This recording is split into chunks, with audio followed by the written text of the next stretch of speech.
Good morning mga tropa. So samahan nyo ako ngayon at meron tayong gagawin. BIOS. Ayan, Restore Cooling System.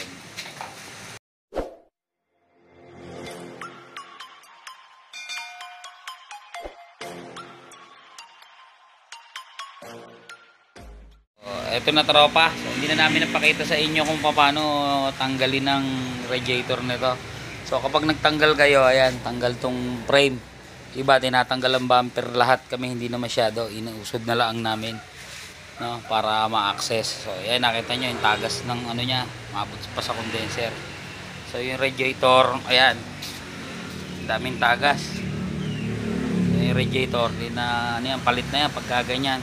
Madali naman na makita nyo, senyalis niyang mga ano yan, kulay brown na.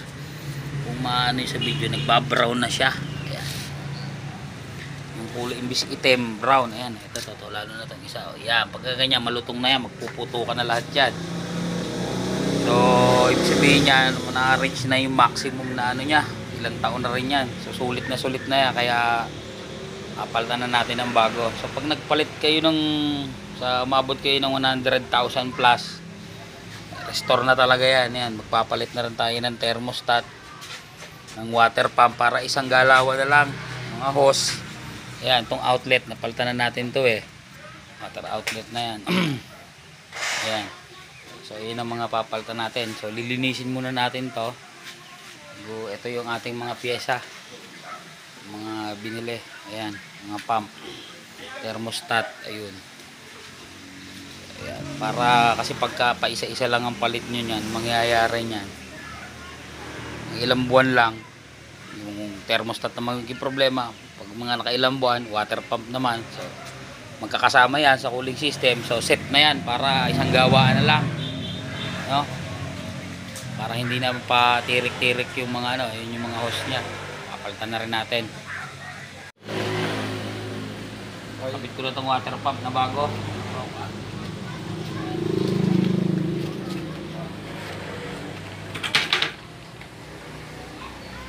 Saan?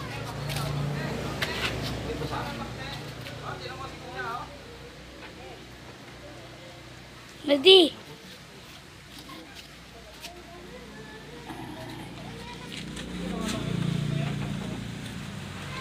Uy.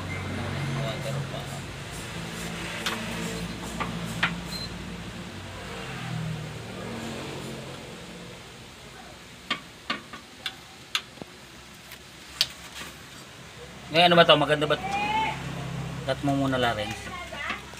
So ayun guys, hindi ko na pinakita kung paano kinabit yung ito yung ating water pump. So pagka magtatanggal kayo ng water pump, kaya tanggal ang alternator. Yung thermostat lamang, madudukot yun naman. Andun yung location ng thermostat. Ayan, flashlight natin. Nandiyan yung thermostat, ito yung water pump. Sa water pump kailangan tanggal ang alternator. Pag thermostat lang, kaya naman ng dukot yan kahit di nyo tanggalin ang alternator. So sa water pump kailangan tanggal talaga alternator para ma-access nyo. Hirap, nakaharang kasi yan. So yan, nakita nyo yung mga tagas-tagas na yan, tumagas kasi. Lilinisin muna natin yan guys, para kasi hindi natin makikita yung tagas nyo kapag hindi natin nilinisan, kung magkakaroon man ng leak. Tsaka syempre pangit tignan, no? Pagka hindi natin nilinis. Ayusin natin, lilinisin muna natin. Gamitan natin ng power washer.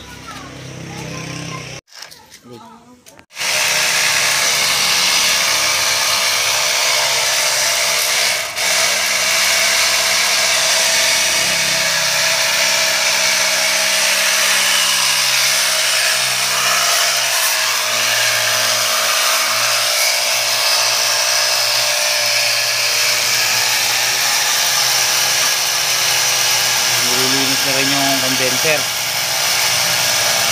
Maganda yung lamig na.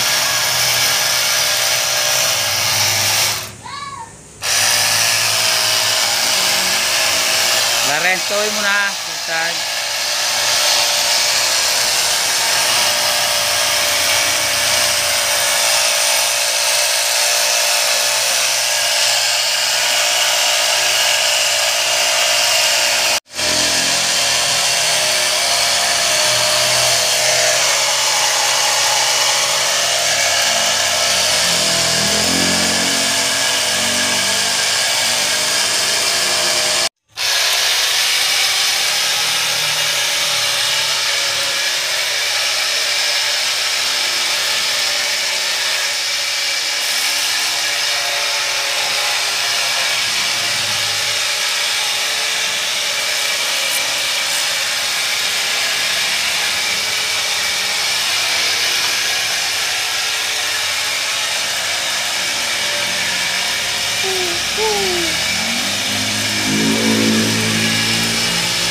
ikabit na namin yung radiator.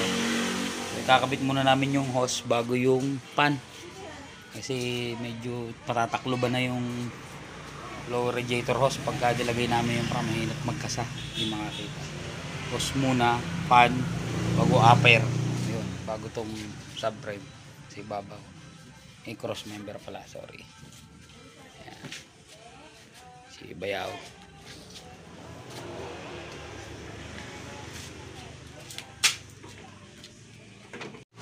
Ayan mga tropa.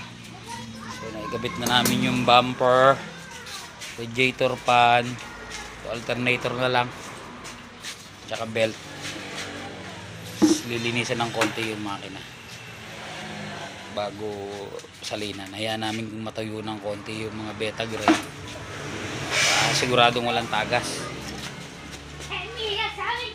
Iba yung alternator.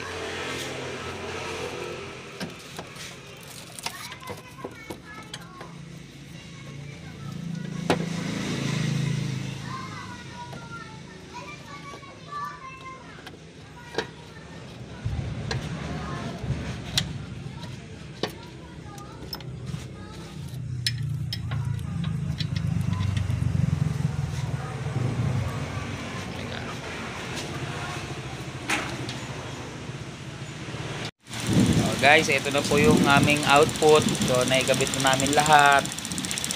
So na-bleed na rin namin. So mino-monitor na lang namin yung ano niya, kung mag-iinit pa. I-check lang din kami ng leak. Hintayin mo medyo matagal bago uminit to eh. Monitor na lang namin yung mga sikit-sikit naman, yung mga upungan na check na namin. Sige, inaabot pa nga kami ng ulan. Ayan. So kaya malamig ang panahon, kaya matagal mag-init to. Inaobserbahan na lang namin yung pan kung mag-automatic ba for check-in.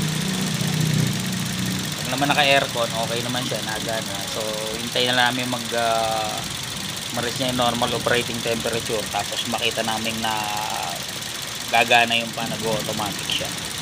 So yun guys, ang output namin yan. So ayan, nalinis na rin namin yung engine bay.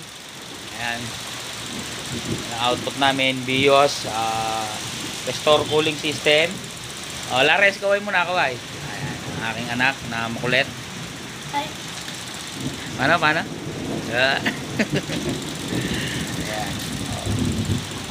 Subscribe and like na lang mga tropa sa Sir Mac Garage.